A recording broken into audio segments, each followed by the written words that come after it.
మంచిది. మరి దేవుని వాక్యంలో నుండి యోహాను సువార్తలో 12వ అధ్యాయం, యోహాను సువార్త 12వ అధ్యాయము మొదటి 3 వచనాలు అందరం కలిసి చదువుకుందాం. కాబట్టి యేసు తాను మృతులలో నుండి లేపిన లాజరు ఉన్న బేతనియకు పస్కా పండుగకు 6 దినములు అక్కడ వారు ఆయనకు విందు చేసిరి. మార్త ఉపచారము చేసెను, లాజరు ఆయన కూడా భోజనమునకు కూర్చున్న వారిలో ఒకడు. అప్పుడు మరియ మిక్కిలి విలువగల అచ్చ జటామాంసి అతరు 1 సేరున్నర ఎత్తు తీసుకొని యేసు పాదములకు పూసి తన తల వెంట్రుకలతో ఆయన పాదములు తుడిచెను. ఇల్లు ఆ అతరు వాసనతో నిండెను. మంచిది. మరి మనం చదివిన ఈ వాక్య భాగంలో మొదటి వచనంలో లేక ఈ 3 వచనాల్లో కూడా మనం ఒక కుటుంబాన్ని చూస్తున్నాము. ఆ కుటుంబము ప్రభువైన యేసుక్రీస్తు 6 దినములు ఏకధాటిగా ఉన్నటువంటి కుటుంబంగా చూస్తాం. నిజానికి ప్రభు ఈ లోకంలో ఉన్నప్పుడు 3.5 సంవత్సరాల్లో ఒకే చోట ఒకే కుటుంబములో 6 దినాలు ఉన్నట్లుగా మరో చోట లేకపోవచ్చు. ఏ కుటుంబం అది అనంటే మొదటి మాటలో మనం చూస్తే యేసు తాను మృతులలో నుండి లేపిన లాజరు ఉన్న బేతనియలో లాజరు ఉన్నటువంటి కుటుంబం అది.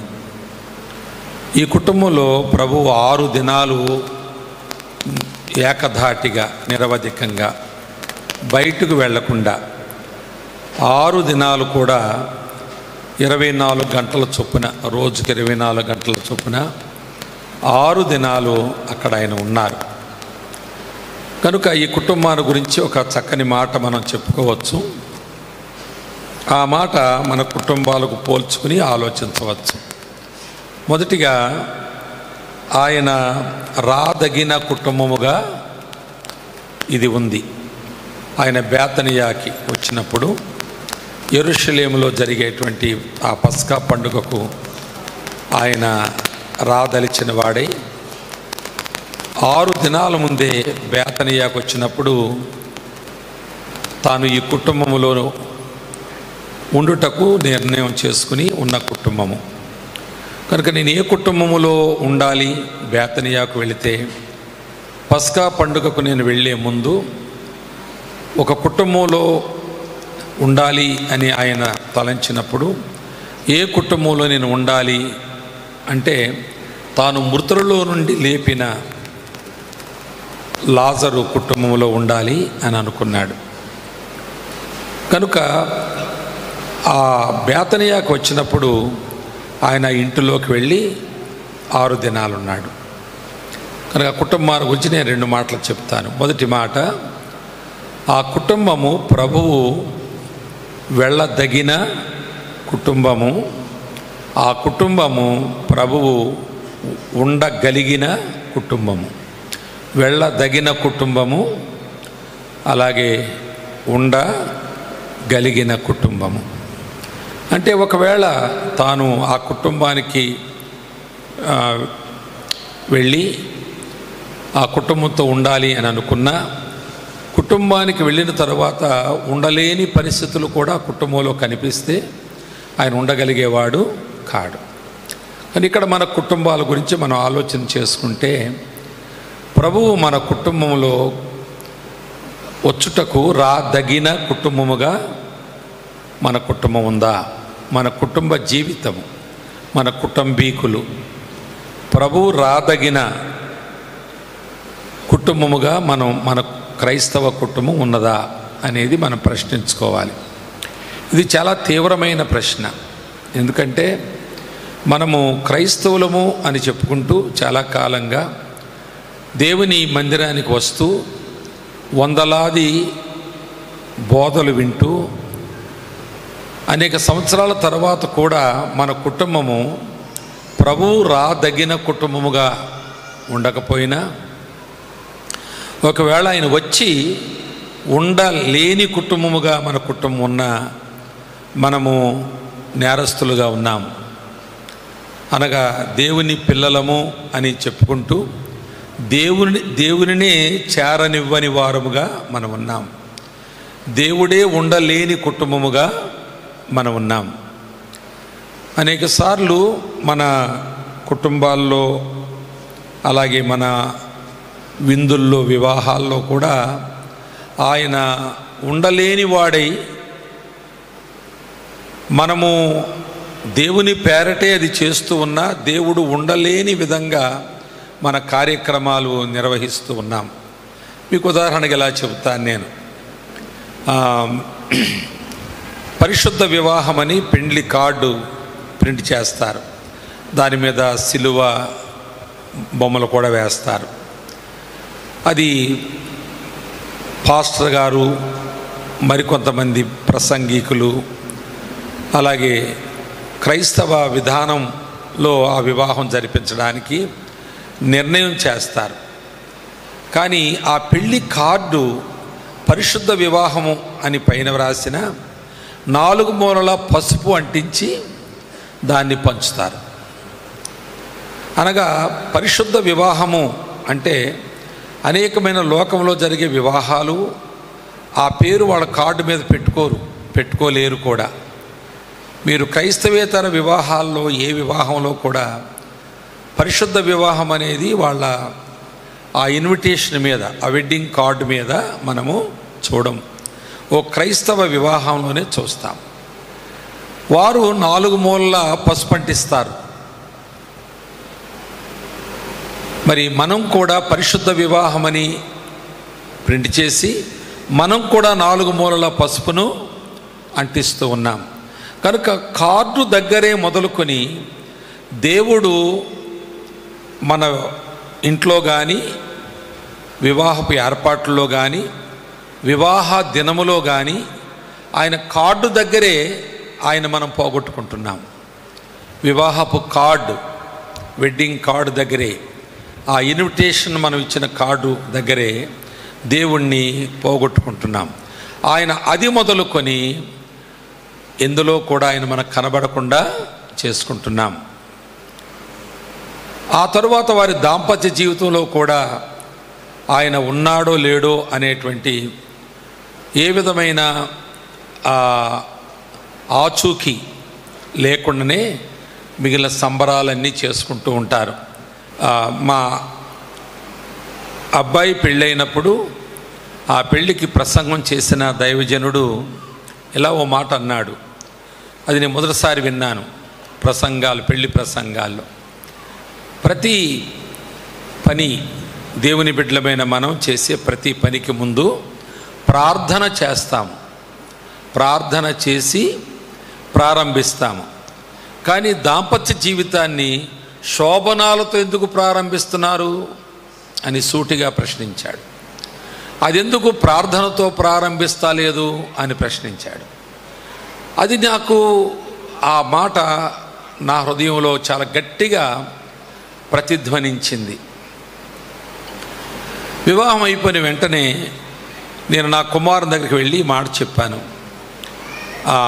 అంకుల్ మాట్లాడిన వాక్యం నువ్వు బాగా విన్నావు కదా, నువ్వేదైనా అందులో ఓ క్రొత్త మాట నీకు ఏదైనా దొరికిందా అని నా కుమారుడి దగ్గరే అడిగాను. వెంటనే వాళ్ళు అక్కడే కూర్చున్నారు, స్టేజ్ మీదే ఉన్నారు. అవును నాన్న, ప్రార్థన విషయమై చెప్పారు. వివాహ జీవితం యొక్క ప్రారంభం, ఇల్లు కట్టుకుంటే ప్రార్థన చేస్తాం, ప్రతిష్ఠిస్తాం, ప్రవేశిస్తాం. ఏదైనా మనం పని చేస్తే, ప్రయాణం చేస్తే ప్రార్థనతో ప్రారంభిస్తాం. ఏ పనైనా సరే ప్రార్థనతో చేస్తూ సంసార జీవితాన్ని శోభనాలతో ఎందుకు ప్రారంభిస్తున్నారని ఆయన ప్రశ్నించాడు. ఆ మాట తనకు కూడా కొత్తగా అనిపించిందని చెబితే, మరి ఇప్పుడు ఏం చేద్దాం అనుకుంటున్నావు నీవు? మాట్లాడలేదు. అప్పుడు నేను అన్నాను, మీరిద్దరూ 2 దినాలు ఉపవాస ప్రార్థన చేయండి. తరువాత మీ కుటుంబ జీవితాన్ని మీరు ప్రారంభించండి.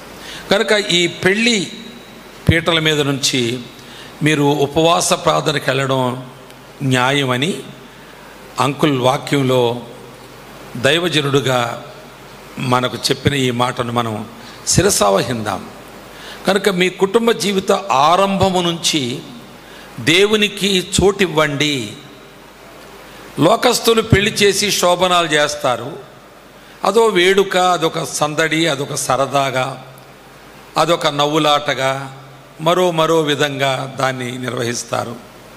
కానీ విశ్వాసులు ఆ కుటుంబం జీవితం, సంసార జీవితం, భార్యాభర్తల అనుబంధం అది దేవునితో ప్రారంభించబడాలంటే అది ప్రార్థన చేయుట, వారిద్దరూ కలిసి ప్రార్థన చేసుకొనుట.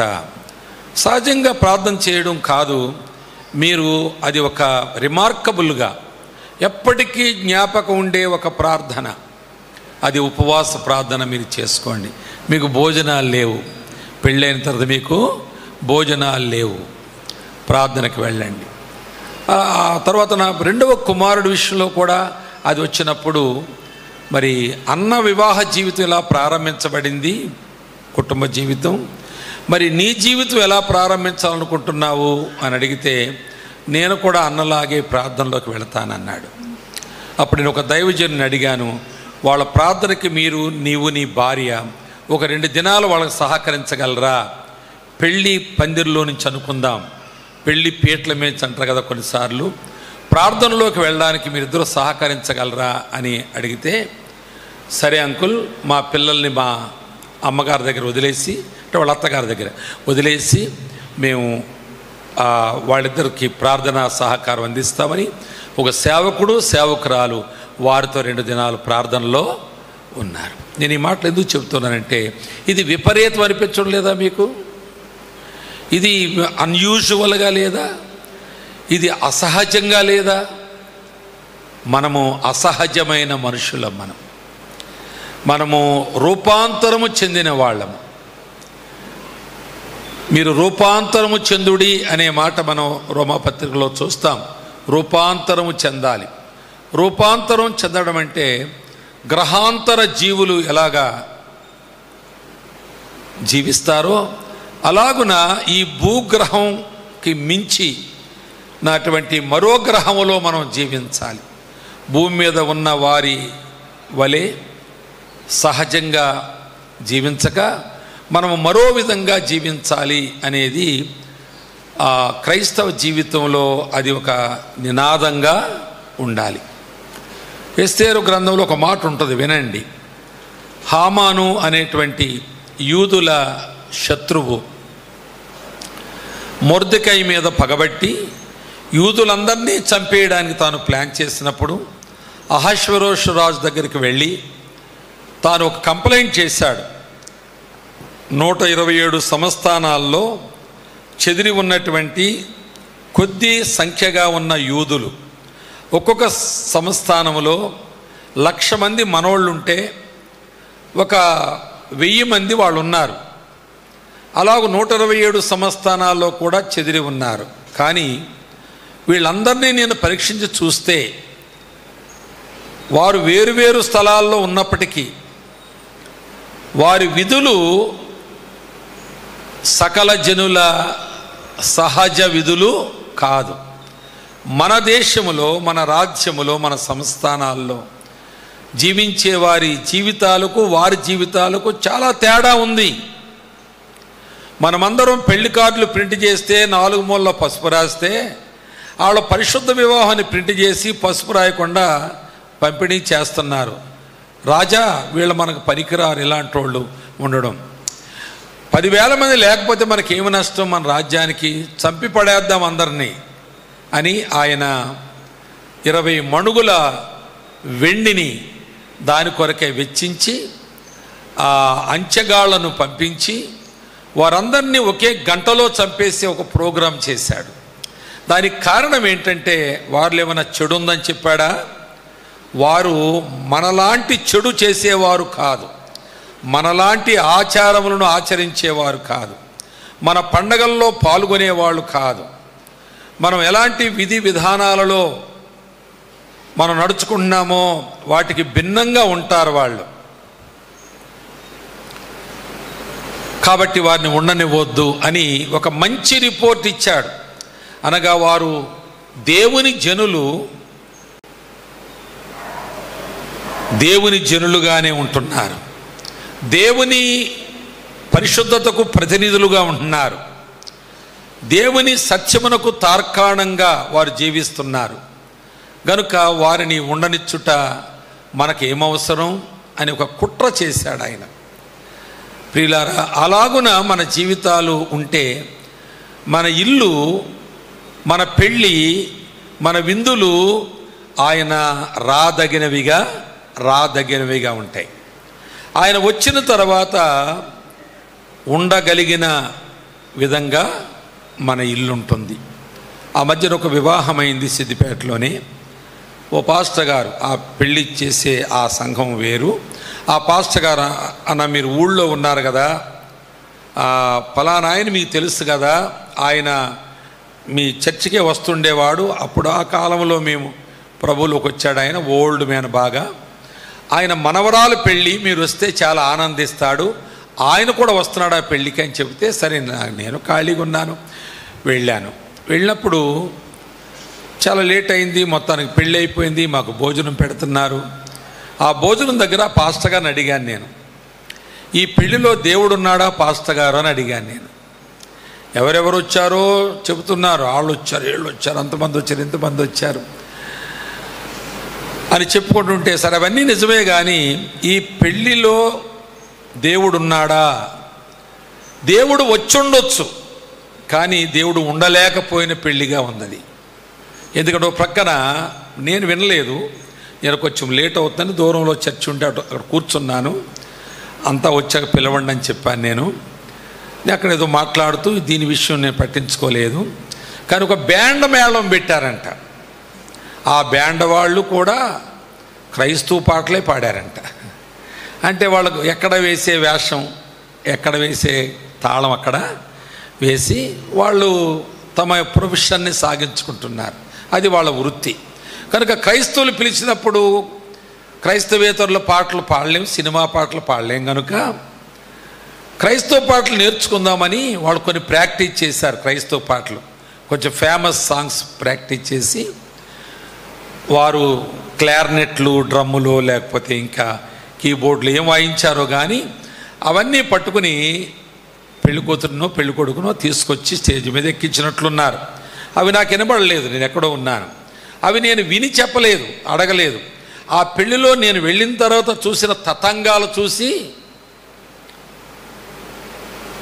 మంగళసూత్రానికి దారం మర్చిపోయారు వాళ్ళు. అసలు మంగళసూత్రమే అవసరం లేదు అని నేను చాలాసార్లు అనుకుంటాను. అది లోకాచారము, లోక విధానాల్లో చేస్తారు. ఆ మంగళసూత్రానికి దారం లేదు, దారం మర్చిపోయారు వాళ్ళు. నేనేమన్నానంటే, అక్కడ పువ్వులకు చుట్టిన దారం ఒకటి ఉంది, పువ్వులు బుట్ట ఏదో పట్టుకొస్తారు, దానికి దారం చుట్టారు, దారం చుడతారు కదా, చాలా ఆ దారం ఉంది కదా కట్టేయండి అన్నాం. పసుపు లేదు కదా దానికి అంటున్నాడు. ఆ దారానికి పసుపు లేదు కాబట్టి ఇప్పుడు పసుపు తాడు కొనుక్కురాలంటే మళ్ళీ టౌన్కి వెళ్ళాలి. టౌన్ కొంచెం అవుట్స్కట్స్లో ఉంది, మ్యారేజ్ జరుగుతుంది. అయితే ఒక ఆయన అన్నాడు, ఎందుకు ఇంట్లో పసుపు పడదు కదా రాసుకోరండి అన్నాడు. ఇక నేను మౌనం అయిపోయాను. మరి నేనేం చేస్తాను అక్కడ, ఆ పెళ్ళి వేరే వాళ్ళది. సరే మొత్తానికి పసుపు పట్టుకొస్తే ఆ సన్నదారం దూరతలేదు అందులో, అది పలచగా దూరకపోతే పురి పెట్టండి అన్నాడు ఒక ఆయన. మళ్ళీ ఒకటి అక్కడ పట్టుకుని ఒకటి పెట్టుకుని 2-3 వరుసలు వేసి పురి పెట్టడం మొదలుపెట్టారు. అది అయిన తర్వాత పసుపు రాస్తున్నారు. మరి ఇవన్నీ కొన్ని అలాంటివి నేను చూసి భోజనం పెట్టిన దగ్గర పాస్టర్ గారు వచ్చి నిలబడితే అన్నాను, పాస్టర్ గారు ఈ పెళ్లిలో దేవుడు ఉన్నాడంటే లేడండి అంటున్నాడు ఆయన. లేడండి, దేవుడు లేడు అంటున్నాడు. అనగా అది పరిశుద్ధ వివాహం అని కార్డు మీద ఉంది, ప్రసంగాలు బైబిల్లో చేశారు, ప్రార్థనలు, ఆశీర్వాదాలు, పెళ్లి ప్రమాణాలు ఇవన్నీ కూడా వాక్యములు చెప్పుకుంటూ, రెఫరెన్స్లు చెప్పుకుంటూ ఏదో చేసుకున్నారు. ఇదంతా అయిన తరువాత దేవుడున్నాడు ఎక్కడంటే ఆ స్థానిక పాస్టర్ గారు లేడని చెప్తున్నాడు ఆయన. ప్రియులారా, యేసుక్రీస్తు ప్రభు పస్కా పండుగకు బయలుదేరి 6 రోజుల ముందే బేతనియాకు వచ్చి ఆయన నేను ఎక్కడుండాలి అనుకుని ఆలోచించినప్పుడు ఆయన వెళ్ళదగిన ఇల్లుగా తాను మృతుల్లోంచి లేపిన లాజరు ఇంటిని ఆయన ఎన్నిక చేసుకున్నాడు. వెళ్ళిన తర్వాత 1 రోజు ఉన్నాడు, ఉండగలిగాడు. 2వ రోజు కూడా ఉండగలిగాడు. 6 రోజులు కూడా ఆయన ఉండడానికి ఆయనకి ఏ అభ్యంతరము లేకపోయింది. పరీక్షించుకోండి ఒకసారి, నీ ఇంటిలో ప్రభువు ఉండగలుగుతున్నాడా? మీ యొక్క మాటలు, మీ ఇంటిలో జరుగుతున్నటువంటి కొన్ని సంఘటనలు, వ్యవహారాలు, ఆలోచనలు, భార్యాభర్తల యొక్క అసమాధానకరమైనటువంటి సంబంధాలు, అలాగే అదుపులో లేని పిల్లలు, నెమ్మది లేని ఆ గృహంలో ప్రభు ఉండగలుగుతున్నాడా, ఉండగలడా? కనుక మన ఇంటిని గూర్చి మనం ఆలోచన చేసినప్పుడు, నాది క్రైస్తవ గృహము కనుక నేను ఇలాగూ మాట్లాడితే ప్రభు ఉండడేమో, నేను ఇలాగూ ఆలోచన చేస్తే నా మస్తిష్కములో జరుగుతున్నటువంటి ఆలోచనలు ఎరిగిన దేవుడు నా ఇంట్లో ఉండడేమో, మేము ఇలాగూ అసమాధానంగా, శోధనకరంగా, అవిధేయతగా మేము ఉంటే ప్రభు ఉండడేమో అనే భయం నీకుందా? నీ గృహాన్ని అలా కాపాడుకోవాలని శ్రద్ధతో అనుదినము నీవు జీవిస్తున్నావా? అలా పరీక్షించుకుంటూ దినాలను గడుపుతున్నావా అనేది ప్రశ్నగా ఉంది. దీనికి ముందు మన మార్క్స్ వార్తలో కూడా 2వ అధ్యాయంలో వినండి మీరు చాలు. కపెర్నహూముకి వెళ్ళాడు ఆయన. బేతనియాకి ఎలాగొచ్చాడో కపెర్నహూముకు కూడా వెళ్ళాడు. మార్క్స్ వార్తలో ఆ 1వ అధ్యాయంలో ఒకసారి కపెర్నహూముకి వెళ్ళాడు. పేతురు అత్త జ్వరముతో ఉంటే ఆమె స్వస్థపరచబడింది, వారికి ఉపచారము చేసిందని వ్రాయబడింది.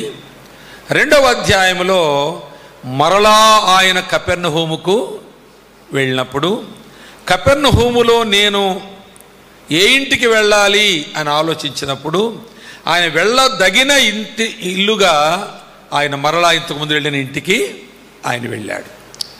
లాస్ట్ టైం నేను వెళ్ళానే, ఆ ఇంటిలో నేను ఉండగలిగాను కనుక ఆ ఇంటికే నేను మరలా వెళ్ళాలి అని అనుకున్నాడు. ఆ ఇంటిలో ఆయన చేసిన కార్యము ద్వారా ఆ ఇంటిలో వాళ్ళు పొందినటువంటి ఆ స్వస్థత, లేక వారికి కలిగినటువంటి ప్రభుతో అనుబంధాన్ని, ఆ తర్వాత ఆ ఇంటిలో ఆయనకు చేసిన ఉపచారాలను ఆయన జ్ఞాపకం చేసుకుని మరలా ఆ ఇంటికే వెళ్ళాడు. ఆ ఇంటికి వెళ్ళడం మాత్రమే కాకుండా ఆ ఇంటిలో ఆయన ఉన్నాడని చాలామంది విని వాకిట్లో కూడా ఖాళీ లేకుండా ఆ ఇంటిని చుట్టుముట్టి నిండిపోయారు పూర్తిగా జనమని ఆ మార్క్స్ వార్త 2వ అధ్యాయం 1 వచనాల్లోనే మనం చదువుకోవచ్చు. అంత జనం నిండిపోతే యేసుప్రభు ఉన్నాడు అని జనం నిండారు. యేసుప్రభు బోధ చేయడం ప్రారంభించాడు. యేసుప్రభు ఏం బోధించుంటాడు అంటే దైవ నీతిని ఆయన బోధించుంటాడు. ఆయన పరలోక సత్యములను బోధించుంటాడు. ఆయన ఏ ఇంటిలోంచి బోధిస్తున్నాడో ఆ ఇంటి వారు ఆ నీతికి, ఆ సత్యానికి అనుబంధమైన జీవితం జీవించకపోతే ఆ ఇల్లు ఆయన బోధించడానికి తగిన స్టేజ్గా ఆయన వాడుకోలేడు.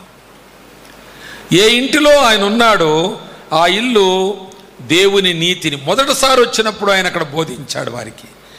వారికి ఆతిథ్యం తీసుకున్నాడు. అప్పుడు ఆ మొదటిసారి ఆ ఇంటిలో ఉన్న వారికి ఆయన సువార్త చెప్పాడు, పరలోక సత్యాలు చెప్పాడు. వాటిని వాళ్ళు అంగీకరించారు, ఆయన్ను సన్మానించారు, ఆయనకి ఆతిథ్యం ఇచ్చారు. ప్రభువా, నీవు మా ఇంటి దగ్గర నువ్వు ఉండాలని వారు ఆశించారు. ఆయన సేవ చేయడానికి ముందుకెళ్ళాడు. కానీ ఆ ఇంటి వారు ఆయన ఉండుటకు అనుకూలంగానే ఆయనకు అర్థమయ్యారు. అందుకే రెండోసారి వచ్చినప్పుడు ఆ ఇంటికే మరలా వచ్చి ఆ ఇంటిలో నుండి జనసమూహాలకు బోధ చేస్తున్నాడు. వారిలో ఉన్నటువంటి ఆసక్తి, వారు దేవుని యొక్క వాక్యమునకు అనుబంధంగా జీవిస్తున్న జీవితమును బట్టి ఆయన ఆ ఇంటిని వేదికగా తీసుకుని ఆయన వాక్యం చెప్పగలిగాడు. ఆ ఇల్లు అంత మంచిది అని మనం అందులో ఏం చూడము, ఎక్కడ అక్షరార్థంగా వ్రాయబడలేదు. కానీ ఒక సంఘటన మేము చెప్పే మాటలను సపోర్ట్ చేస్తుంది.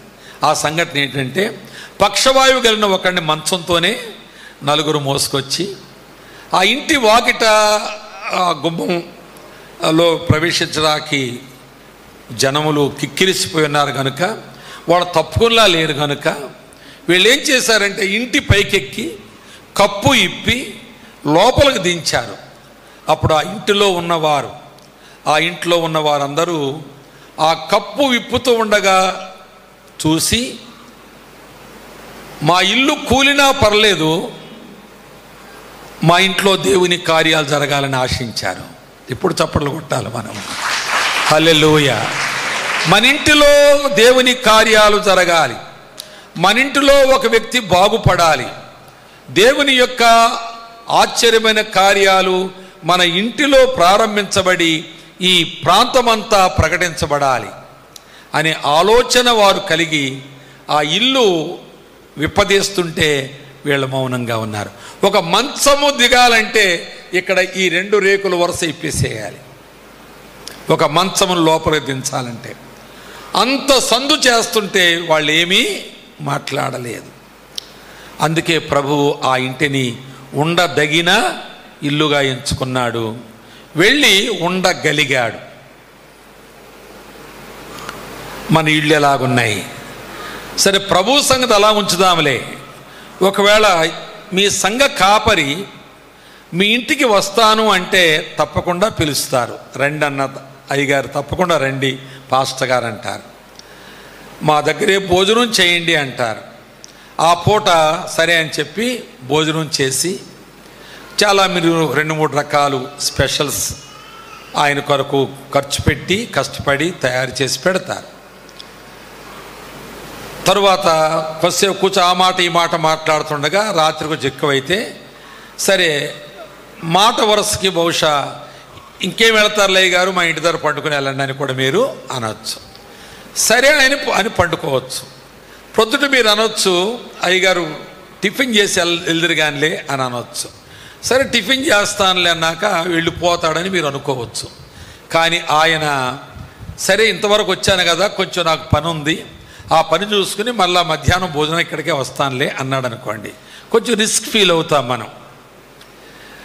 మధ్యాహ్నం వచ్చి భోంచేసిన తర్వాత కొంచెం విశ్రాంతి తీసుకుని, ఆ పని అవ్వలేదు బ్రదర్, నేను రేపు రమ్మన్నారు కాబట్టి రేపు మరలా వెళ్ళాలి, ఇక్కడే ఉంటానులే అన్నాడు అనుకోండి, కొంచెం మీరు ఆలోచనలో పడతారు.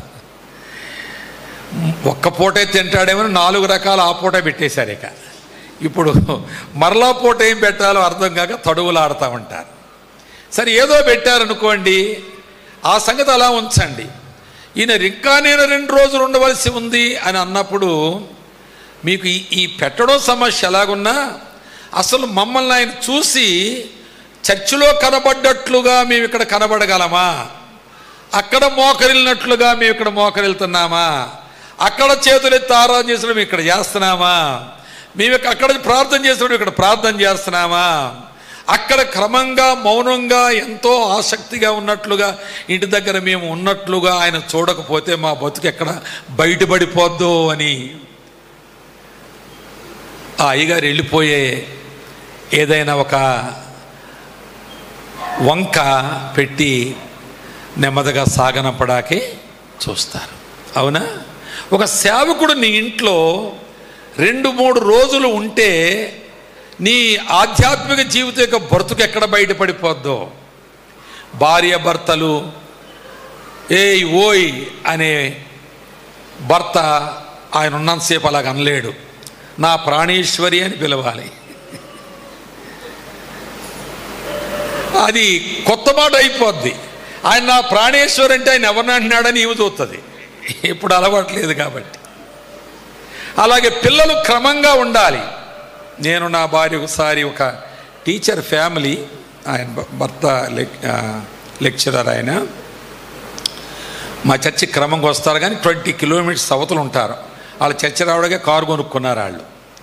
అయితే అంకుల్ మా ఇంటికి మీరు ఎప్పుడు రాలేదు కదా, ఒక్కసారి ఆంటీని తీసుకురండి అని చెప్పింది ఆ అమ్మాయి. గవర్నమెంట్ టీచర్ ఆమె. సరే వస్తామని, ఒక థర్స్డే వస్తామని చెప్పాము.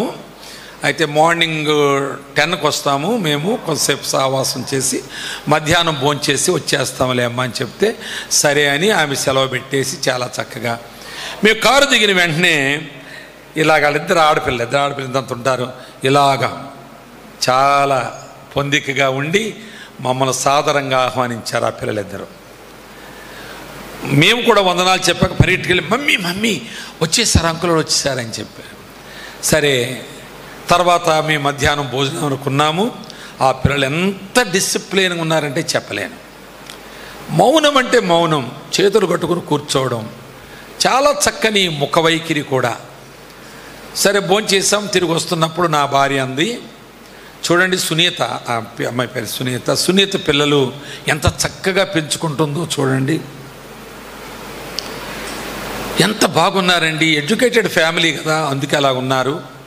మనోళ్ళు చెప్పాలండి, పిల్లల్ని సరిగ్గా పెంచరు, మన వాళ్ళు ఎగాదిగా ఉంటారు. పిల్లలు వాళ్ళు ఇళ్ళకి వెళ్తున్నా చాలా బాధ అవుద్ది ఆ పిల్లల్ని చూసినప్పుడు. సడన్గా వెళ్తుంది కదా ఎప్పుడన్నా, అట్లా కనిపిస్తారని బాధపడింది. నేనన్నాను మనం వెళుతున్నామని సునీత ట్రైనింగ్ ఇచ్చి ఉంటుంది వాళ్ళకి అన్నాను, మీరందరిని అలాగ అనుమానిస్తారండి అందు. మరి ఇప్పుడు అడుగుతానని ఫోన్ తీసి అడిగాను, అమ్మ సునీత ఆంటీ నిన్ను తెగ పొగిడేస్తుంది, మీ పిల్లలు డిసిప్లిన్ చూసంటే తను అంటుంది, ఎక్కడ అంకులు వాళ్ళు పిడుగులు, వాళ్ళు 4 రోజుల నుంచి బ్రతిమాలి దండాలు పెట్టి వాళ్ళని జాగ్రత్తగా ఉండమంటే అలా ఉన్నారు. అప్పుడప్పుడు ఏదో ఇలా గిల్లుకుంటున్నారంట వాళ్ళు ఇద్దరు పక్కపక్కన కూర్చొని, తగులాడేవాళ్ళు అన్నమాట. అయితే నీకు కళ్ళెవరు చేస్తాను మీకు తెలియకుండా ఇలాగిలా అంటున్నాను. అమ్మో వాళ్ళంత మంచివాళ్ళు ఏమి కాదు అంటే. నేను 3 గంటలు ఉన్నాము అక్కడ, 3 గంటల కొరకు 4 దినాలు ట్రైనింగ్ వాళ్ళకి. నీ ఇంటికి ఒక సేవకుడు వచ్చి 2-3 దినాలు ఉంటానంటే ఎంత కష్టం అండి, ఎంత కష్టం. మరొక సేవకుడే 2-3 దినాలు ఉండకపోతే దేవుడు 6 దినాలు ఉంటాడా నీ ఇంట్లో? పోనీ ఒకరోజు ఉంటాడా? లేదు. అలా లేదు నీ పరిస్థితి, నీ విధానం వేరుగా ఉంది. ఆయన ఉండలేడు, వీలు కాదు అన్నట్లుగా నీ ఇల్లు ఉందేమో నీవు పరీక్షించుకోవాలి. ఆ ఇంటిలో ప్రభువుకున్నటువంటి భద్రత, విశ్రాంతి, నిర్భయముగా ఆయన ఆ ఇంట్లో 6 దినాలు బస చేశాడు ఆయన. చూడండి అక్కడ ఒక మాట మనం గమనిస్తాము, కాబట్టి యేసు కాబట్టి అని రాయబడింది. ఏమి కాబట్టి అంటే 47వ వచనం చూడండి. కాబట్టి అంటే 11:47, కాబట్టి ప్రధాన యాజకులను పరిసయ్యులను మహాసభను సమకూర్చి మనం ఏమి చేయుచున్నాము, ఈ మనుష్యుడు అనగా యేసు ప్రభువుని గురించి చెబుతున్నారు, అనేకమైన సూచక్రియలను చేయుచున్నాడే, మనం ఆయనను ఎలాగూ చూచుచూ ఊరకుంటే అందరూ ఆయన యందు విశ్వాసం ఉంచేస్తారు. కాబట్టి ఏం చేయాలి? 53 చూడండి. కాగా ఆ దినము నుండి వారు ఆయనను చంపనాలోచించుచుండిరి. చంపడానికి చూస్తున్నారంట ఆయన్ని. అప్పుడు ఎక్కడ దొరుకుతాడు మనకంటే పస్కా పండుగకు వస్తాడు. అక్కడ మనోళ్ళందరూ ఉంటారు కదా పండుగలో.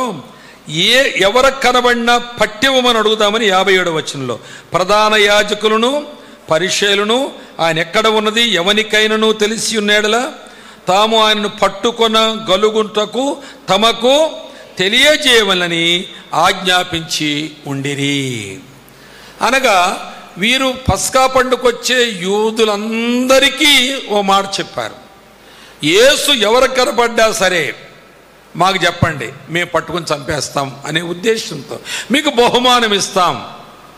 ఎవరు పట్టిస్తారో వాళ్ళకు బహుమానం అని ఇన్ఫార్మర్స్ను పెట్టుకున్నారు. వాళ్ళు ఆచూకీ చెప్పే వాళ్ళని పెట్టుకున్నారు. అయితే ఆయన 6 దినముల ముందు ఈ బేతనియాకు వచ్చి నిర్భయంగా ఉన్నాడు, విశ్రాంతిగా ఉన్నాడు. ఆ కుటుంబముతో ఆధ్యాత్మికమైనటువంటి గొప్ప ఆనందమును సహవాసాన్ని ఆయన అనుభవిస్తూ ఉన్నాడు. ప్రియులారా, క్రైస్తవ కుటుంబములో క్రీస్తు యేసుకు భద్రత లేదండి. మీరు చర్చికి వెళుతున్నారు, అక్కడ ఇదే బోధిస్తున్నారా అని బయట వాళ్ళు, మన ఇంటి పక్క ఇరుగు పొరుగులు మనల్ని అడుగుతున్నారు. మీరు బైబిల్ పట్టుకెళ్తున్నారు, బైబిల్లో ఇలాగే చేయమని రాసుందా అని అడుగుతూ ఉన్నారు. మీ పాస్టర్ గారు ఇదే బోధిస్తున్నాడా మీకు? అడుగుతా, మీ పాస్టర్ని ఉండండి అంటే వాకలు దుడుస్తూ, లేక వాళ్ళ కోడి ఈ వాకిట్లోకి వస్తే దాన్ని వంకబెట్టి వాళ్ళని తిడుతూ, ఎన్నోసార్లు వారి హృదయాన్ని గాయపరుస్తూ, చిన్నది ఏదైనా తేడా వస్తే చాలు ఒక పెద్ద తగు పెట్టేసుకుంటూ, పక్కవారితో సమాధానం లేకుండా నీ ఉంటూ ఉండగా నీ ఇంట్లో ప్రభు ఉంటాడా? ఆయనకి భద్రత ఉందా? ఆయనకి సాక్ష్యం ఉంటుందా? ఆయనకి సాక్ష్యం ఉంటుందా? జక్కయ్య ఇంటికి యేసుప్రభు వెళ్ళకముందు జనసమూహాలు ఆయన వెంట పడ్డారు. జక్కయ్య ఇంటిలోనికి యేసుప్రభు వెళ్ళినప్పుడు అదే జనసమూహాలు ఆయన విమర్శించారు. కారణం ఏంటంటే ఆయన్ను చేర్చుకున్న ఇల్లుంది, ఆ ఇంటిలో పాపముంది, ఆ ఇంటిలో అన్యాయముంది. జక్కయ్య వెంటనే లేచి తన పాపమును ఒప్పుకొని, ప్రభువా, నీవెవరవో చూసి నేను ఇంటికి పోదామనుకున్నాను, లేక డ్యూటీకి పోదామనుకున్నాను, కానీ నీవు నన్ను చూచి పిలిచినప్పుడు, నన్ను దిగిరమ్మన్నప్పుడు, నా ఇంట్లో ఉంటానని నువ్వు అన్నప్పుడు నా జీవితంలో గొప్ప వెలుగు కలిగింది. ఆ మాటలు నన్ను మార్చివేసినాయి. చెట్టు మీద ఉన్న నన్ను నువ్వు చూసి జక్కయ్య అన్నప్పుడే నా బ్రతుకులో ఏదో ఒక చంచలనమైన మార్పు వచ్చింది, ఒక గంభీరమైన మార్పు నేను అనుభవిస్తూ కిందకి దిగాను. అందుకే సంతోషముతో నిన్ను మా ఇంటికి చేర్చుకున్నాను. కానీ నీవు వీధిలో ఉన్నప్పుడు హోసన్నా జయము అని పొగిడిన వారు నిన్నిప్పుడు విమర్శిస్తున్నారంటే దానికి కారణం నా పాపమే కదా. దాన్ని నేను ఒప్పుకుంటున్నాను బహిరంగంగా. పాపి అయిన ఈ మనుషుని ఇంటికి ఆయన ఎందుకు బస చేయ వెళ్ళెను అని విమర్శిస్తున్నారు. అవును ప్రభువా, నేను పాపిని. అంతేకాదు, నేను అన్యాయస్తుడు కూడా. ఇంకా ఉన్నాయి నా దుర్గుణాలు, ఇంకా ఉన్నాయి నా దోషాలు, ఇంకా ఉన్నాయి నేను కప్పుకున్నటువంటి తప్పులు. వాటిని కూడా నేను ఒప్పుకుంటున్నాను. అయితే వాటిని సరిచేసుకోవడం నోటి మాటతో కుదరదు కనుక దాన్ని సరిచేసుకోవడానికి ఇంకెప్పుడు అలాంటి నింద నా మీద ఏ నోట వేయకుండా, ఎవరు నా మీద వేయకుండా, నన్ను పాపి అని కానీ అన్యాసుడుగా అని కానీ ఈ గ్రామములో, ఈ పట్టణములో ఎవరు అనకుండా నా బ్రతుకును మార్చుకుంటాను. దాని కొరకు నా ఆస్తి యావత్తును వెలగా చెల్లిస్తాను. అంటే జక్కయ్య యేసు తన ఇంటిలో ఉండాలి అనే ఆశతో ఏదైనా వదులు కూడా సిద్ధంగా ఉన్నాడు. మనం అలాగున్నామా?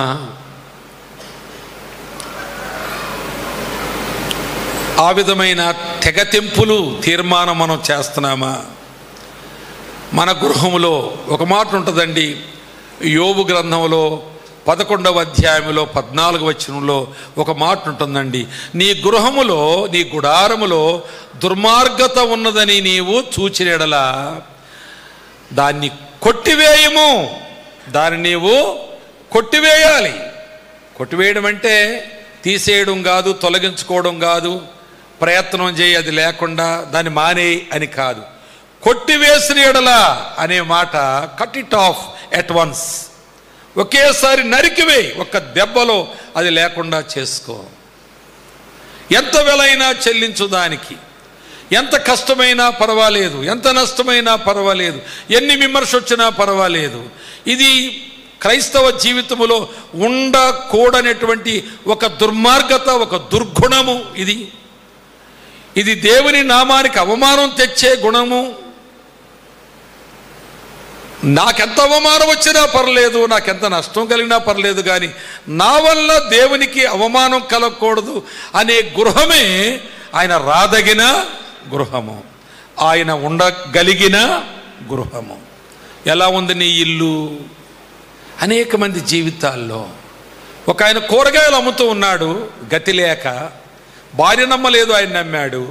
ఆ కూరగాయలు అమ్మేటప్పుడు ఒకవేళ పావు కేజీ రూపాయి అంటే, రూపాయి ఎందుకండి, అది 30 పావలకే వస్తున్నాయి కదా అని అంటే, అమ్మ నేను కొనడమే 90 పైసలు కొన్నాను, ఓ 10 పైసలు నాకు వద్దా అనకపోతే అవి కొనేలా లేదు. కానీ నేను 90 పైసలు కొనలేదు, 80 పైసలకి కొన్నాడు అనుకుందాం. 10 పైసలు అబద్ధం ఆడవలసి వస్తుంది నేను, కాబట్టి ఈ కూరగాయలు మానేస్తానంటే వాళ్ళ ఆవిడ పెద్ద దండెత్తేసి వాళ్ళ అమ్మగారింటికి వెళ్ళిపోయి, ఆయన నన్ను బతికించడో వద్దు, వదిలించుకుందాం అని పోరు పెట్టేసింది. అప్పుడు ఆయన అన్నాడు, లేదు లేదు నేను బతికిస్తాను రా అని ఓ రిక్షా కొనుక్కున్నాడు. ఓ రిక్షా, పాత రిక్షా కొనుక్కొని, అంటే సామాను లాగే రిక్షా కొనుక్కొని నిన్ను బ్రతికిస్తానని చెప్పి ప్రతిరోజు ఆ రిక్షా లాగి సంపాదించి పట్టుకెళ్ళి ఆమెకు మొత్తం ఇచ్చేసి ఆమెను మరలా కాపరం కొనసాగించుకున్నాడు. తెగతెంపులు చేసుకోవడం, cut it of at once, ఇంకా దాని జోలికి పోకు నీవిక. ఎందుకంటే నువ్వు పరలోకాన్ని పోగొట్టుకుంటున్నావు, 10 పైసలు తేడాలోనే పరలోకాన్ని పోగొట్టుకుంటున్నావు. అలాంటి గృహాన్ని ప్రభు ఎదుగుతున్నాడు. అలాంటి గృహం రాదగిన గృహముగా, ఉండదగిన గృహముగా కనిపిస్తుంది. అసలు ఈ ఇంటిని కొంచెం ఇంతకుముందు చూద్దాం. ఈ ఇల్లు ఇంకో 2 చోట్ల కనిపిస్తుంది మనకి. మొదటిగా మనకు లూకాసు వార్తలో 10వ అధ్యాయంలో 38వ వచనం నుండి 42వ వచనం వరకు. 38లో, అంతటా వారు ప్రయాణమైపోవచ్చుండగా ఆయన ఒక గ్రామములో ప్రవేశించెను. మార్త అను ఒక స్త్రీ ఆయనను తన ఇంట చేర్చుకొనెను అనే మాట చూడండి. మార్త అను ఒక ఆమె, అంటే ఆయన ప్రయాణమై వారు వెళ్ళుచుండగా, వారంటే యేసు ప్రభు, ఆయన 12 మంది శిష్యులు ప్రయాణమై వెళ్ళుచు ఉండగా మార్త అను ఒక స్త్రీ ఆయనను తన ఇంట చేర్చుకొనెను అనే మాట చూస్తున్నాం. ఎందుకు చేర్చుకుందంటే, ప్రసంగికులు చాలాసార్లు వ్యాఖ్యానించేవారు ఆయన్ని బ్రేక్ఫాస్ట్కి పిలిచిందనో, ఆయన్ని లంచ్కి పిలిచిందనో ఏదో చెబుతుంటారు. నిజమే కావచ్చు కూడా. అయితే ఆయన సువార్త సేవలో వెళ్ళిపోతున్నాడు, ఈ ఇంటికి రావాలని ఆయన ఏమి రాలేదు. ఆయన బేతనియాలో అలా వెళ్ళిపోతూ ఉండగా మార్త వెళ్ళి ఆయన పిలిచింది. ఎందుకు పిలిచింది ఆయన్ని అంటే, సరే ఈ బ్రేక్ఫాస్ట్ సంగతి, లంచ్ సంగతి అలా ఉంచుదాంలే, ఆయనకి ఇవి సంబంధం ఏంటి అసలు? ఎలాగెరుగునంటే, వీళ్ళ తండ్రి సీమోను కుష్ఠరోగి. మార్క్స్ వార్తలో మనం 14వ అధ్యాయంలో 3, 4, 5, 6, 9వ వచనం చూస్తే ఈ 12వ అధ్యాయంలో ఉన్న స్టోరీ అక్కడ కనిపిస్తుంది మనకి. వాళ్ళ తండ్రి సీమోను కుష్ఠరోగి అయితే, ప్రభు అనేక మంది కుష్ఠరోగులు బాగు చేసిన కుష్ఠరోగుల్లో ఆయన కుష్ఠరోగి కావచ్చు. కాబట్టి ఆయన తండ్రి కుష్ఠరోగి, కుష్ఠరోగుల పాళెములో ఉన్నాడు, అక్కడే చచ్చిపోతాడు. కుష్ఠరోగుల సమాధిలోనే మా తండ్రి సమాధి చేస్తారు. మా తండ్రి ముఖం ఎప్పటికీ మేము చూడమనే పిల్లలు ఈ మార్తా, మరియా, లాజరు, ఈ 3 తోబుట్టువులు. కాబట్టి అలాగనుకుంటున్న కాలములో సడన్గా వాళ్ళ తండ్రి వాళ్ళ ఇంటికి వచ్చేసాడు. డాడీ, ఏంటి డాడీ అంటే, నన్ను ప్రభువు బాగు చేశాడు, నా కుష్ఠరోగమును తొలగించాడు, స్వస్థపరిచాడు, నన్ను ముట్టాడు. యాజకుని దగ్గరికి వెళ్ళి నా శరీరాన్ని పరిశీలన చేసుకుని ఆయన చేత నీ ఒక సర్టిఫికెట్ తీసుకుని నీ ఇంటికి నువ్వు వెళ్ళొచ్చని చెప్పాడు. అందుకే నేను వెళ్ళి పరీక్ష చేయించుకున్నాను, నీ కుష్టు పోయింది అని వాళ్ళు చెప్పారు. నేను ఇంటికి వచ్చేసాను. ఎవరు నా డాడీ? ఆ ప్రభువు ఎవరు అంటే యేసుక్రీస్తమ్మ. యేసుక్రీస్తు అంటున్నారు అందరూ. ఆయన, అమ్మో ఆయన ఎంత గొప్ప పని చేశాడా, చేస్తాడా, పైగా మా తండ్రిని బాగు చేశాడు యేసు ప్రభు. యేసు ప్రభువా నీకు వందనాలు, నీకు నమస్కారం, మీ కృతజ్ఞులు మేమందరం. మా తండ్రి మళ్ళా మా ఇంటికి వచ్చాడు. నన్ను ఇలాగ అన్నివ్వండి, నాకు తెలియదు కానీ నాకు వేదాంతం ఎక్కువ రాదు. ఎప్పుడు నా పిఎస్ స్వామి గారు వస్తే అడగండి, నాకు తెలియదు అంత ఎక్కువ. అయితే తల్లి చచ్చిపోయి ఉండొచ్చు వీళ్ళకి. తల్లి చచ్చిపోయింది, తండ్రి కుష్ఠరోగము, తండ్రి పోయాడు, తల్లి పోయింది, మేము దిక్కుమాల వాళ్ళు అయిపోయాం అనుకున్న సమయంలో తండ్రి రావడం అనేది వాళ్ళకి ఏదో చచ్చిరోడు బతికొచ్చినట్టుంది. యేసు ప్రభు మీద వాళ్ళకి అభిమానం పెరిగింది.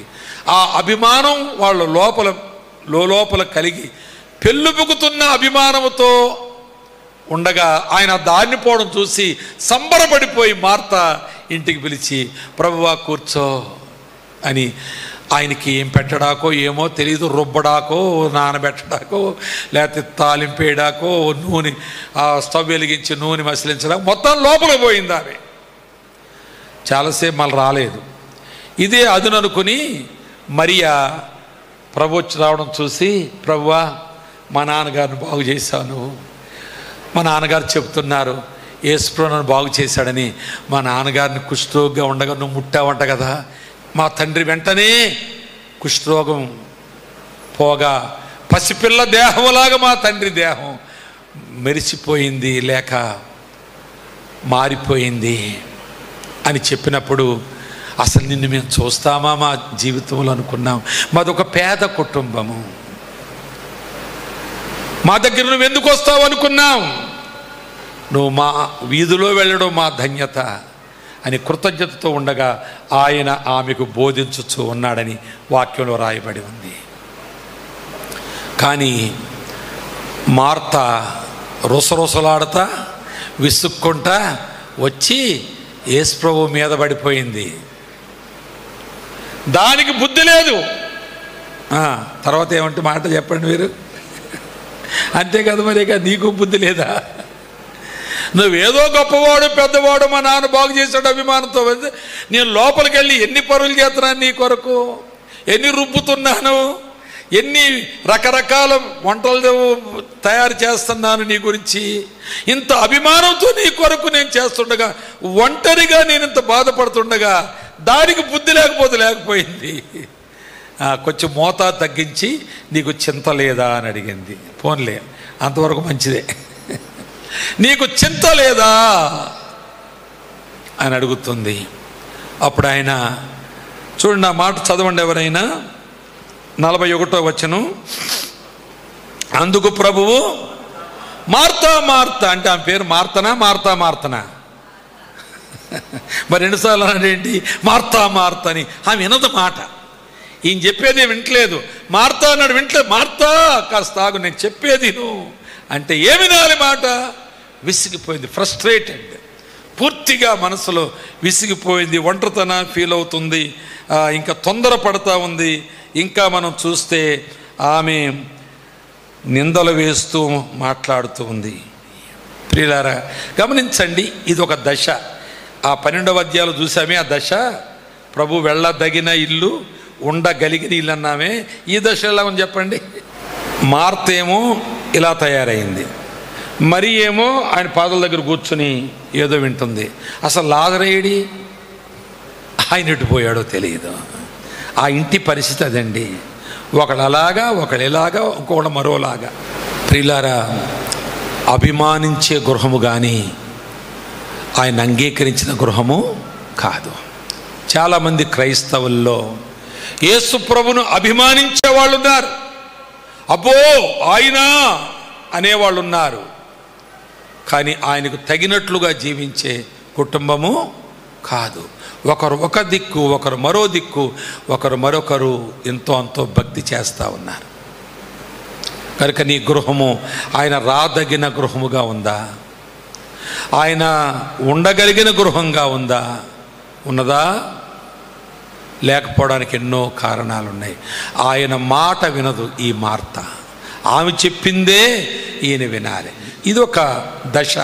ఆ 12వ అధ్యాయంలోని బేతనీయులో ఉన్న గృహం యొక్క మొదటి దశ అది, అభిమానించిన గృహము. రెండవ దశ చూడండి, యోహాను సువార్త 11వ అధ్యాయంలో ఆ మొదటి వచనం నుంచి కూడా మనం చదువుకోవచ్చు. అక్కడ అభిమానించిన గృహంగా కనబడింది, నిందలు వేసి పంపించడం జరిగింది. ఇక్కడ అవసరాలకు వాడుకునే గృహంగా ఉంది ఈ గృహం. ఎలా ఉంది ఇది? లాజరు రోగి ఆయను, వచ్చి బాగు చేయి అని కబురెట్టింది ఇప్పుడు మళ్ళా మార్తమ్మ గారు. ఇంతకుముందేమో నువ్వు అలాగెలాగెళ్తావు, మా నాన్న బాగు చేశావు, మేమెంతా నీకు రుణపడి ఉన్నాము, కనీసం నువ్వు బ్రేక్ఫాస్ట్ అన్నా తీసుకుని వెళ్ళని చెప్పింది, లేక లంచ్ అన్నా చేసి వెళ్ళమని చెప్పింది. ఇక్కడేమో అవసరాలకు వాడుకున్నట్లుగా కనిపిస్తుంది మనకి. చాలామంది క్రైస్తవులు యేసు ప్రభును అవసరాలకు వాడుకుంటూ ఉన్నారు. అవసరాలకు, ఏదైనా ఆపద వస్తే, ఏదైనా అవసరం ఉంటే వెంటనే పాస్టర్ గారికి ఫోన్ చేసేయడం. అలాంటి అవసరము ఆపద లేకపోతే తుపాకు దెబ్బ కూడా దొరకపోవడం. మళ్ళీ ఇలాంటి ఆదివారం, ప్రతి ఆదివారం చాలామంది రారు. ఇలాగ ప్రభు బలిస్తారు అన్నప్పుడు చాలామంది నిండిపోతారు. వాళ్ళ కొరకు టెంట్లు కూడా వేయాలి. ఆదివారం ఏమో 2-3 స్తంభాలు లోపల ఇలా చూసి చెప్పచ్చు, ఈ ఆదివారం ఏమో అలా చూసి చెప్పాలి, ఆ చివరి వరకు చెప్పాలి. అంటే అవసరాలకు వాడుకునేవారు.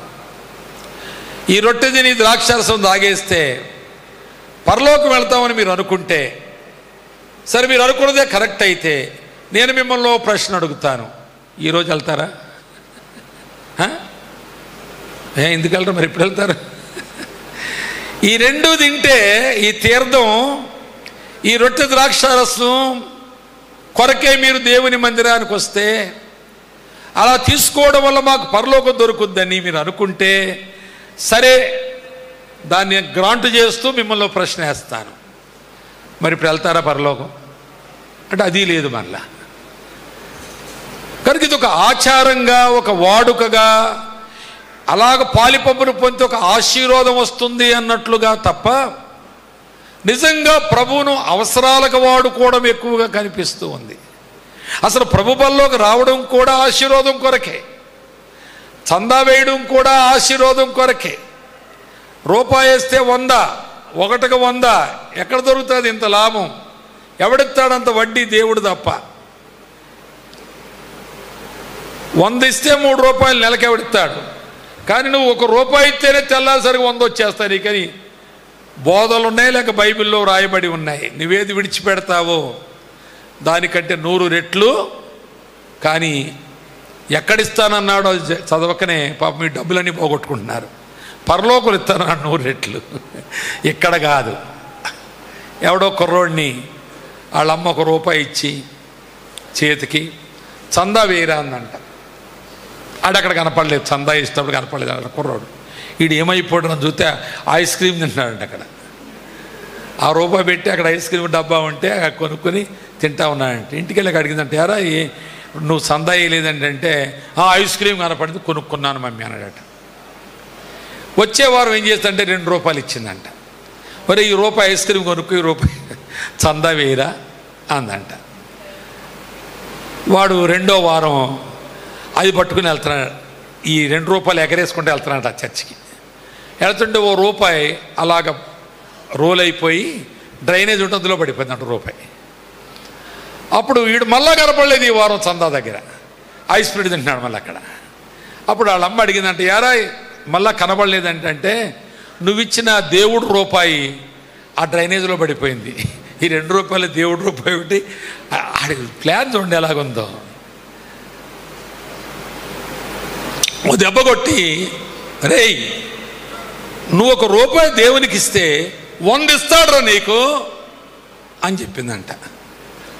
ఆడు వచ్చే వారం మళ్ళా వాళ్ళమ్మ రూపాయి ఇస్తే ఆ రూపాయి పట్టుకుని అక్కడ శ్రద్ధగా వెళ్ళి రూపాయి అలాగేసి అక్కడ నిలబడ్డాడంట.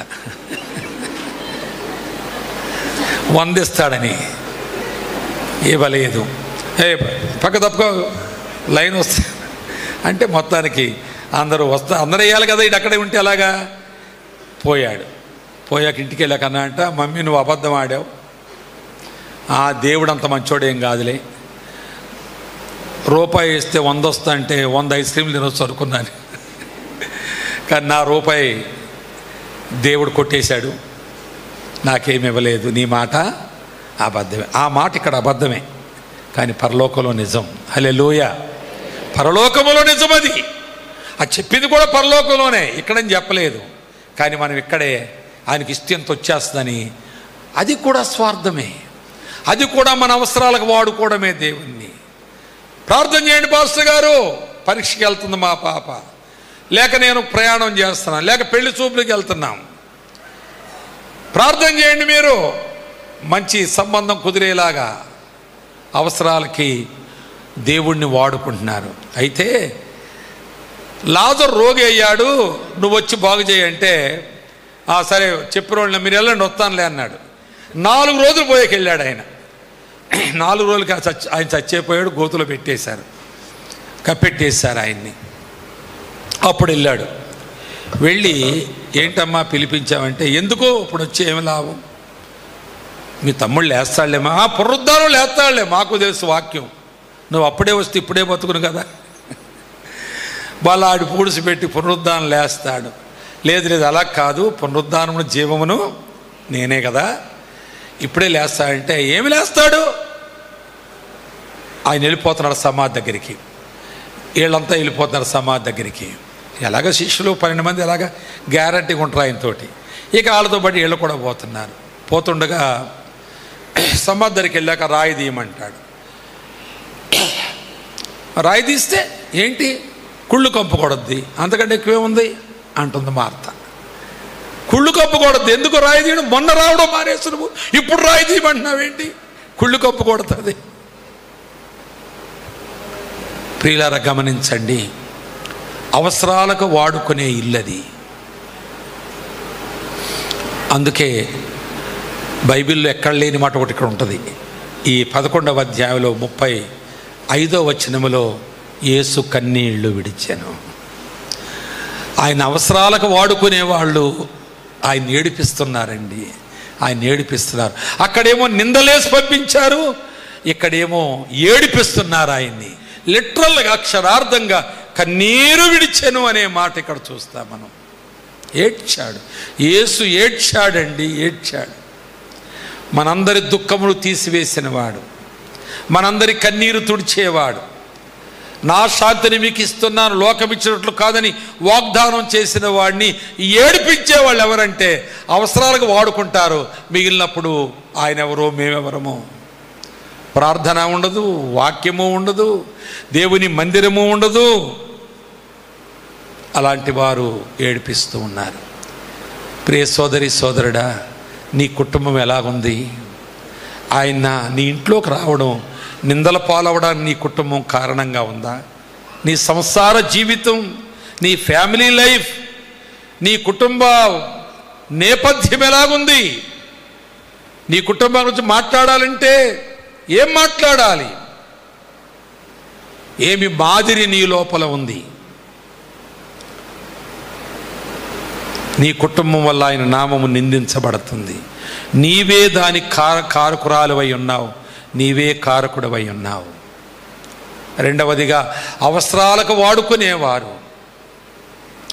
నేను వారి నిమిత్తమై సిలువలోకి వెళ్ళి ప్రాణం పెట్టడం కంటే ఎక్కువ నా నుండి ఎవరైనా కోరుకోవడం ఎంత అన్యాయం ఇది అని కన్నీళ్లు పెడుతున్నాడు ఆయన. ఆయన ఏడిపిస్తున్నావా నీవు? అది రెండవ దశ. మూడవ దశ ఏంటంటే వీళ్ళ గుణపాఠము వచ్చింది వీరికి. వచ్చి 6 దినాలు ఉండగలిగాడు. 6 దినాలు ఉండడం సాధ్యమా చెప్పండి? సాధ్యమా?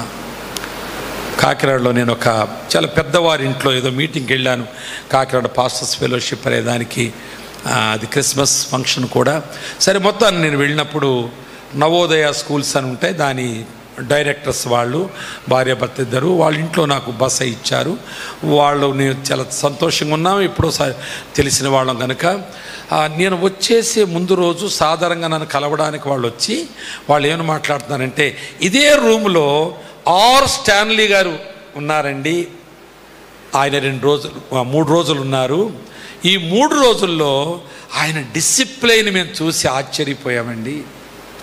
ఆయన లేచే సమయం చూస్తున్నారు, వాళ్ళు ఆయన మార్నింగ్ ప్రేయర్ టైం చూస్తున్నారు, వాకింగ్కి వెళ్తున్నాడంటే ఆయన అది చూస్తున్నారు. తర్వాత బైబిల్ రీడింగ్ చేసే విధానము, ఆయన చుట్టూ ఉన్న పుస్తకాలు, ఆయన చేతిలో ఉన్న కలర్ పెన్సిల్స్ ఇవన్నీ చూస్తున్నారంట వాళ్ళు. ప్రతిరోజు ఆయన లైఫ్ను మేము తేటగా చూసి అర్థం చేసుకున్నది ఏంటంటే, అంత డిసిప్లైన్గా ఎవరైనా ఉండగలరా అని అర్థం చేసుకున్నానంటే నాకేం అర్థం కాలేదు. అంటే నేను ఎలాగున్నాను అనుకుంటున్నారు, నన్ను చూస్తారు కదా వాళ్ళు. చాలా భయం అయిపోయింది. అలాగనిపించుకొనుట మనకెంత గౌరవం అండి, ఎంత సాక్ష్యం మనకి. కనుక ప్రభువు నీ ఇంట్లో ఉంటే నీ గురించి ఏం చెప్పుకుంటాడు ఆయన? నీ ఇంట్లో కుటుంబ ప్రార్థన ఉందా? అందరూ కుటుంబం లేచి చాప వేసుకుని బైబిల్ చదువుకుంటూ ప్రార్థన చేసుకుంటూ మీ దినాన్ని ప్రారంభిస్తున్నారా? నీ జీవితంలో ప్రభువుతో ప్రారంభించే ప్రతి పని అది విజయవంతంగా సాగుతుంది. ఎందుకంటే ఆ పనిలో ఆయన ఉంటాడు. పరిశుద్ధ వివాహము, యేసుప్రభు ఫోటో, సిలువ వేసి 4 మూలను పసుపండించావంటే ఆ కార్డు దగ్గరే దేవుడిని పోగొట్టుకున్నావు నువ్వు. ఇంకా నీ జీవితం ఎందుకుంటాడు ఆయన? కనుక ఆయన బేతనియాలో ఉన్న మార్తా, మరియా, లాజరు ఉన్న ఇంటికి వచ్చాడు. ఇక్కడ చూడండి, 3 ఉన్నారు. ఇక్కడ 3 ఉన్నారు. అక్కడేమో 2 ఉన్నారు. ఒకళ్ళేమో వంటగది వైపు పోయారు, ఏం పోయారు, వెనక్కి పోయారు. ఒకరు పాదాల దగ్గర ఉన్నాడు. ఒకడు ఏమయ్యాడు? గైరాజరు. లాజరు కనపడనే లేదు లూకాసు వార్తలో. ఇక్కడ మళ్ళా 2 ఉన్నారు. లాజరు చచ్చిపోయి సమాధి చేయబడ్డాడు. ప్రభు అతన్ని లేపాడు. తర్వాత వెళ్ళినప్పుడు వాళ్ళ ఇంటికి వెళితే ఆయన లేచాడు, వారితో కూర్చున్నాడు. మార్త ఉపచారం చేస్తుంది. మరియా అచ్చ జటామాంసి అత్తరు ఆయన పాదముల మీద పూసి తన తల వెంట్రుకలతో తుడుస్తోంది. ఇల్లు ఆ సువాసనతో నింపబడింది. చూడండి, ఇంకో మాట చూడండి మీరు. తర్వాత 9వ వచనం. కాబట్టి యూదులలో సామాన్య జనులు ఆయన అక్కడ ఉన్నాడని తెలుసుకొని యేసును చూచుటకు మాత్రమే గాక మృతుల్లో నుండి ఆయన లేపిన లాజరును కూడా చూడవచ్చిరి. కాబట్టి అని మరలా ప్రారంభమైంది. ఇక్కడ ఏమి కాబట్టి? అక్కడ ఆ ఇల్లు అత్తరు వాసనతో నింపబడగా ఆ అత్తరు వాసన ఆ పస్కా పండుగకు వచ్చిన వారందరికీ సోకిందండి. అది ఇప్పుడు వాళ్ళందరూ ఏంటి వాసన వాసన వాసన అనుకుంటూ వచ్చినట్లుగా ఉంది. అక్కడ యేసు ఉన్నాడు, యేసు మృతులోంచి లేపిన లాజరు కూడా ఉన్నాడు. కాబట్టి 10వ వచనములో అతనిని బట్టి యూదులలో అనేకులు తమ వారిని విడిచి యేసునందు ఆ ఇంటిలో ఉన్న వారి సాక్ష్యము ద్వారా, ఆ ఇంటిలో ఉన్న సువాసన ద్వారా, ఆరాధన పూర్వకమైన ఆ సువాసన, ప్రభువుకు మహిమ తెచ్చే ఆ సువాసన ఆ ఇంటిలో ఉన్నది. కాబట్టి అనేకులు తమ వారిని విడిచి యేసునందు విశ్వాసం ఉంచారు. తమ వారు ఏమంటున్నారో చూడండి. ఏమంటున్నారు? 19వ వచనంలో, కావున పరిసయ్యులు ఒకరితో ఒకరు మన ప్రయత్నములు ఎట్లు? మా ప్రయత్నములు అంటున్నారు. అనగా మా వాళ్ళు యేసును నమ్ముకోకుండా ఆయన వెంట వెళ్లకుండా మేము ఆపడానికి ఎన్ని ప్రయత్నాలు చేసినా మేము ఎవరిని ఆపలేకపోయామండి. ఎవరిని ఆపలేకపోయాము. ఎందుకంటే ఆ ఇంటిలో వారు సాక్ష్యం అలా ఉంది. నేను అప్పుడప్పుడు ఈ మాట అంటుంటాను. ఒకవేళ ఈ పరిసయ్యులు వచ్చి యేసు వెంబడి వెళ్ళొద్దు అంటే, ఎందుకు వెళ్ళొద్దు? మన మతం కాదు, మన మతాన్ని చెరిపేవాడు కాబట్టి మనం యూదులము, ఆయన యూదుడే కానీ యూదుల మధ్యలో ఆయన అల్లరి లేవనెత్తుతున్నాడు. ఆయన ఎలాగో ఎప్పుడో పట్టుకుని చంపేస్తారు, మీరు ఆయన్ని వెంబడించినా ఎంతో కాలం మీతో ఉండేవాడు కాదు. మన యూదా మతము, దేవుడు మనకు అర్చనాచారాదులన్నీ మనకు సొంతం చేస్తే అవేమీ లేవని పట్టబడి చంపబడేవాడు వెనక వెళితే మీకేముంటుంది, ఉండిపోండి అంటున్నారంట. అప్పుడు వాళ్ళు ఎలా అడుగుండొచ్చు, సరే సార్ ఉండిపోతామండి పాస్టర్ గారు, ఆ పరిచయులను ప్రధాన యాజకులను ఉండిపోతామండి, మరి మేము చచ్చిపోతే మీరు లేపుతారా అని అడుగున్నారు అనుకోండి. వాళ్ళు మేము చచ్చిపోతే మీరు లేపుతారా, మేము ఎందుకు లేపుతాం, మేము ఎలా లేపుతాం అంటే, మరి ఆయన లేపాడు కదా, లేపేవాడు కూడా పోతాం, మీరు లేపని వాళ్ళు ఎందుకు మమ్మల్ని ఆపుతారు మీరు అని తమ వారిని విడిచి ఆయన వెంబడించి వెళ్ళిపోతున్నారు. ఇదిగో లోకం ఆయన కూడా వెళ్ళిపోతుందని వాళ్ళందరూ గగ్గోలు పెడుతున్నారు. యేసు దొరికితే మాకు అప్పగించండి, మీకు బహుమానం ఇస్తామంటే యేసు దొరికితే వీళ్ళు అప్పగించకపోగా ఆయన కూడా పడిపోతున్నారు వీళ్ళు. దానికి కారణం యేసు ప్రభువు కాదు, దానికి కారణం మృతుల్లోంచి లేచిన లాజరు. వాళ్ళ సహోదరులైన మార్తా మరియలు, ఆ కుటుంబ వాతావరణం, ఆ ఆధ్యాత్మికమైనటువంటి వైభవం ఆ కుటుంబంలో వాళ్ళు చూశారు.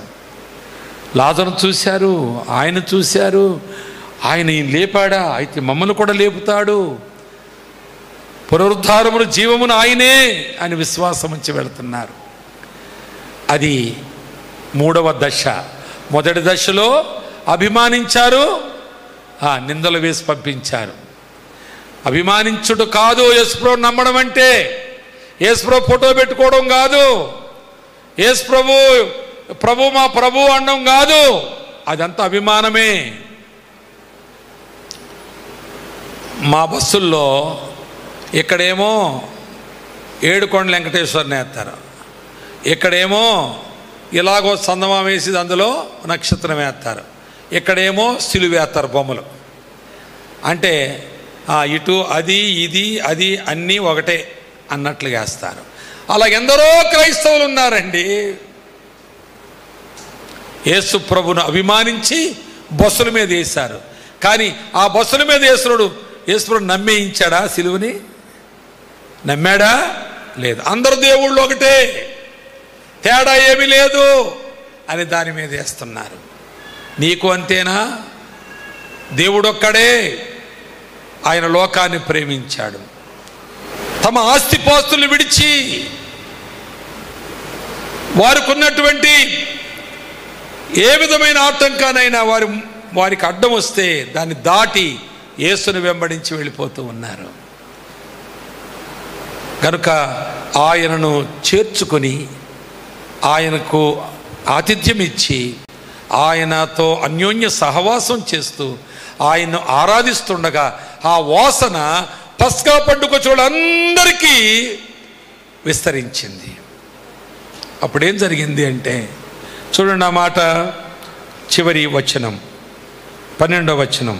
మరునాడు ఆ పండుగకు వచ్చిన బహుజన సమూహములు యేసు యెరూషలేమునకు వచ్చుచున్నాడని విని ఖర్జూరపు మట్టలు పట్టుకొని ఆయన ఎదుర్కొనబోయి, జయము ప్రభు పేరిట వచ్చుచున్న ఇశ్రాయేలు రాజు స్తుతింపబడును గాకని కేకలు వేసిరి. సియోను కుమారి భయపడకము, ఇదిగో నీ రాజు గాడిద పిల్ల మీద ఆసీనుడై వచ్చుచున్నాడు.